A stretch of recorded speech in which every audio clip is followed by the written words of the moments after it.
அவர்களை வணங்கி இதய மாண்புக அம்மா அவர்களை வணங்கி கழக பொதுச் செயலாளர் சட்டமன்ற எதிர்க்கட்சி தலைவர் வருங்கால முதலமைச்சர் அண்ணன் எடப்பாடியாருடைய ஆணைக்கு இணங்க நடைபெற்றுக் கொண்டு இருக்கின்ற பேரவையின் சார்பாக இன்னும் ஓராண்டு கால பேரவையை சேர்ந்தவர்கள் கூடுதலாக சென்று அந்த நோட்டீஸை வழங்க வேண்டும் என்று அண்ணன் அவர்கள் ஆலோசனை வழங்கியிருக்கின்றார்கள். அந்த வகையில் முதன்முதலாக ஆரம்பிப்பதற்கு உறுதுணையாக இருந்த மரியாதைக்குரிய மாவட்ட பேரவை செயலாளர் வழக்கறிஞர் சந்திரசேகர் அவர்களுக்கும் அதன் எடப்பாடியாருடைய ஆணைக்கு இணங்க ஒவ்வொரு வீடாக சென்று அந்த நோட்டீஸை இந்த மக்கள் விரோத அரசை கண்டித்து மக்களுக்கு இந்த அரசினால் எவ்வளவு கஷ்டங்கள் இருக்கிறது என்பதை எடுத்துரைக்கின்ற வகையில் வீடு வீடாக அந்த நோட்டீஸை கொடுக்க வேண்டும் என்ற ஆணையிட்டு அந்த வகையிலே தமிழகம் முழுவதும் நடைபெறுகின்ற நிகழ்வில் நமது நாமக்கல் மாவட்டத்தில் இன்று திருச்செங்கோடு நகரத்தில் ஆரம்பித்திருக்கின்றோம். நாங்கள் பேசி முடித்ததற்கு பின்னால் ஒவ்வொரு பகுதியாக சென்று அந்த கடைகளுக்கும் வீடுகளுக்கும் அந்த நோட்டீஸை வழங்க இருக்கின்றோம். இந்த 4 ஆண்டு காலத்தில் திமுக ஆட்சியில் அனைத்து தரப்பு மக்களுமே கஷ்டப்படுகின்ற ஒரு ஆட்சியாக இருந்து கொண்டு இருக்கின்றது.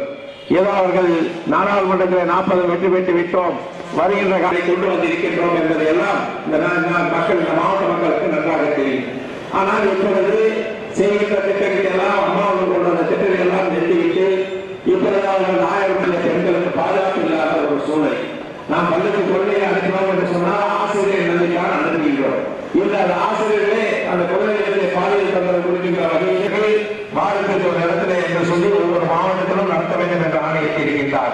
இந்த திருச்செங்கோடு நகரத்தை பொறுத்தவரை எத்தனையோ 10 ஆண்டு காலத்தில் இருந்தாலும் விசுவாசமாக இருப்போம். ஆனால் இங்கே நேற்று முளைத்த மலையில் முளைத்த காலனாக இங்கே வந்து ஒருவர் என்னை பற்றி பேசியிருக்கின்றார்.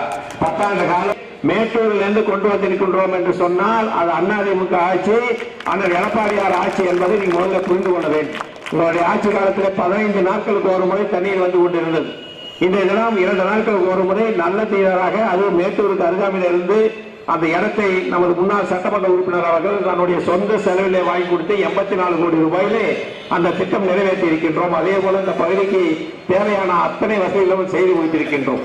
ஆனால் இன்றைய தினம் கழிவுநீரை சுத்தம் செய்கின்றோம் என்று சொல்லி மக்களுடைய எதிர்ப்பை மீறி இன்றைய தினம் கூட்டப்பள்ளியிலே நாங்கள் செய்கின்றோம் என்று சொல்கின்றார். நாங்கள் கழிவுநீரை சுத்தம் செய்யுங்கள் வேண்டாம் என்று சொல்லவில்லை.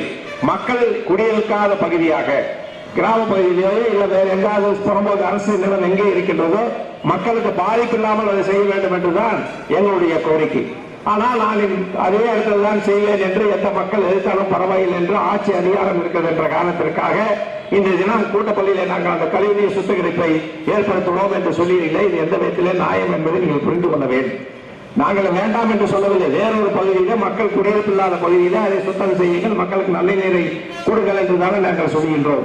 அதை விட்டு அருகாமையிலே ஆறு இருக்கின்றது, ஒரு 10-12 கிலோமீட்டர் சென்றால் ஆற்றுக்கு அருகாமையில் இருக்கின்ற புறம்போக்கு நிலத்தில் அந்த சுத்திகரிப்பு நிலையத்தை போடுங்கள்.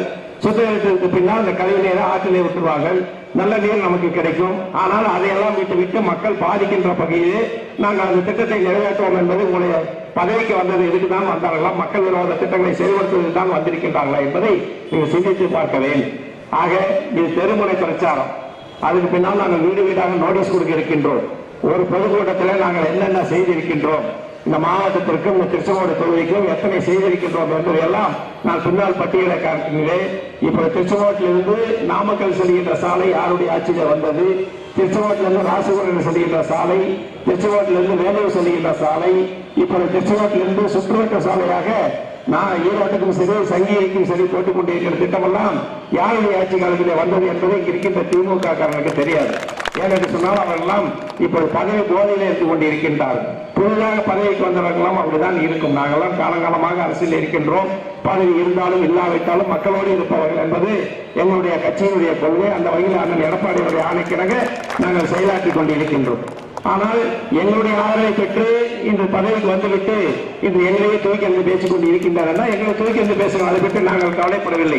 ஆனால் மக்களை பாதுகாக்கப்பட வேண்டும், மக்களுக்காக நீங்கள் உழைக்க வேண்டும். ஏதோ பெரிய வீடியோ வெளியிட்டு விட்டால் நான் பெரிய கதாநாயகன் என்று நினைத்துக் கொண்டால் மக்கள் வருகின்ற தேர்தலிலே உங்களை மண்ணை கவனிப்பார் என்பதை மட்டும் மறந்து விடாதீர்கள். இதுதான் சரித்திரம் என்பதை யாரும் அரசியல் ஆட்டம் போட்டால் என்று சொன்னால் மக்கள் அதற்கு முடிவு கட்டி விடுவார்கள். அந்த வகையிலே திருச்செங்கோட்டில் இருக்கின்ற திமுக காரணம் ஆட்டம் போட்டுக் கொண்டிருக்கின்றீர்கள். விரைவில் அதை மக்கள் பார்த்துக் கொண்டிருக்கின்றார்கள். அதற்கு கூடிய சீக்கிரத்திலே 26ஆம் ஆண்டு நடைபெறுகின்ற சட்டமன்ற தேர்தலிலே மீண்டும் திருச்செங்கோடு தொகுதி அனைத்து இந்திய அண்ணா திராவிட முன்னேற்ற கழகத்தில் கோட்டையிட்டு நிரூபிக்கின்ற வகையிலே நாங்கள் செயலாற்றுவோம் என்பதை சொல்லி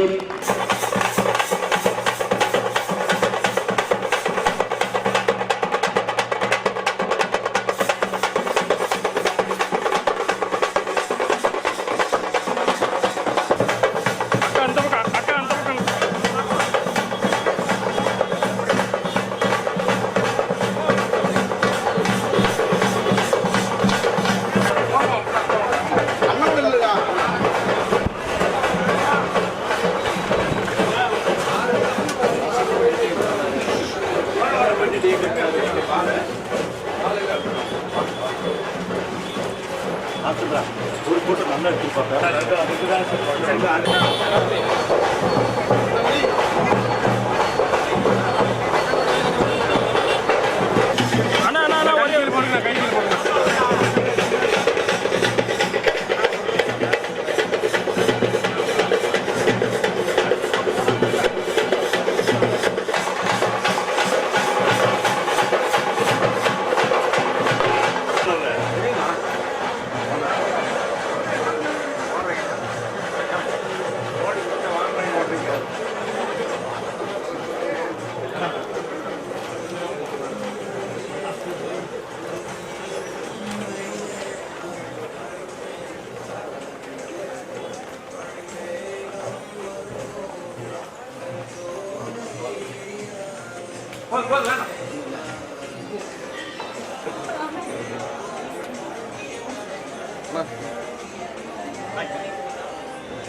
எல்லாரும் ஆட்சி மாற்றத்துக்கான ஆதரவு கொடுக்கணும்.